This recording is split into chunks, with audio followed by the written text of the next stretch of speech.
అందరికి ప్రజలాడు యేసుక్రీస్తు ప్రభువు సెల్లులో పలికిన 7 మాటలు.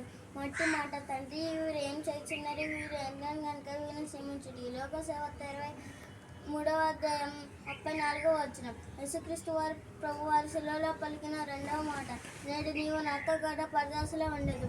లోక సేవత 23వ అధ్యాయం 43వ వచనం. యేసుక్రీస్తు ప్రభు వారి సెల్లులో పలికిన 3వ మాట, అమ్మా ఇదిగో నీ కుమారుడు. యోహాను ఇదిగో నీ తల్లి. యోహాను సువార్త 19వ అధ్యాయం 26-27వ వచనం. యేసుక్రీస్తు ప్రభువు సెల్లులో పలికిన 4వ మాట, ఏలా ఏలా లామ సబక్తానీ, నా దేవా నా దేవా నా చెయ్యి ఎలా విడిచితివి. మత్తయి 27వ అధ్యాయం 46వ వచనం. యేసుక్రీస్తు ప్రభువు సెల్లులో పలికిన 5వ మాట, నేను దప్పికొనుచున్నాను. యోహాను 19వ అధ్యాయం 28వ వచనం. యేసుక్రీస్తు ప్రభువు సెల్లులో పలికిన 6వ మాట, సమర్థమైనది.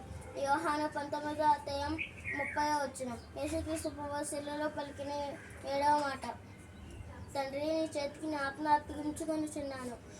లోక సేవత 23వ అధ్యాయం 46వ వచనం. అందరికీ